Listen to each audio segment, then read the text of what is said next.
Shalom, salam sejahtera bagi kita semua. Pertama-tama mari kita ucapkan puji dan syukur kepada Tuhan Yesus Kristus karena kasih dan kemuliaan yang melimpah kepada kita hingga pada hari ini. Baiklah, perkenalkan nama saya Dewi Rizky Arnia Michael Tambunan.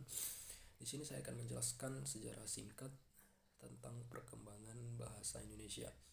Bahasa Indonesia berasal dari bahasa Melayu, yang dimana bahasa Melayu telah digunakan sebagai bahasa perantara atau lingua franca di Nusantara sejak abad ke-7 hingga abad ke-14. Bahasa ini berfungsi sebagai bahasa perdagangan, diplomasi, dan komunikasi antar suku di Kepulauan Nusantara.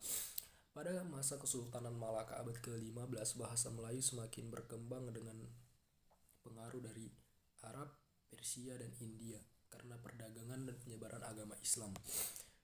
Di masa kolonial, pada abad ke-19, pemerintah kolonial menggunakan bahasa Melayu dalam pendidikan dan administrasi bagi pribumi.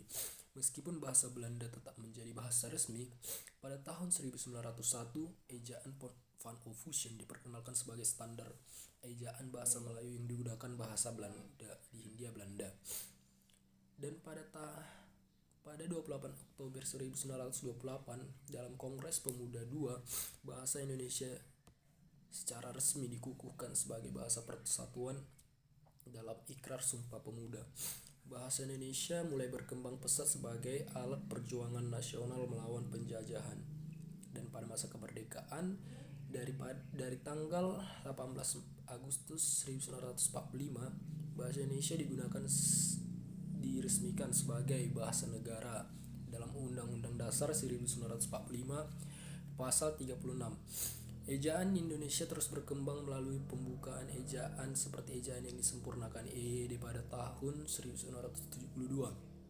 Perkembangan bahasa juga dipengaruhi oleh teknologi dan globalisasi yang membawa banyak serapan dari bahasa asing, terutama bahasa Inggris.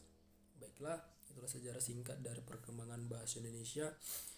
Di zaman sekarang ini bahasa Indonesia digunakan sebagai bahasa persatuan antara suku-suku di Indonesia, sehingga memudahkan komunikasi dan semakin memberikan persatuan dan sebagai identitas negara di Indonesia ini.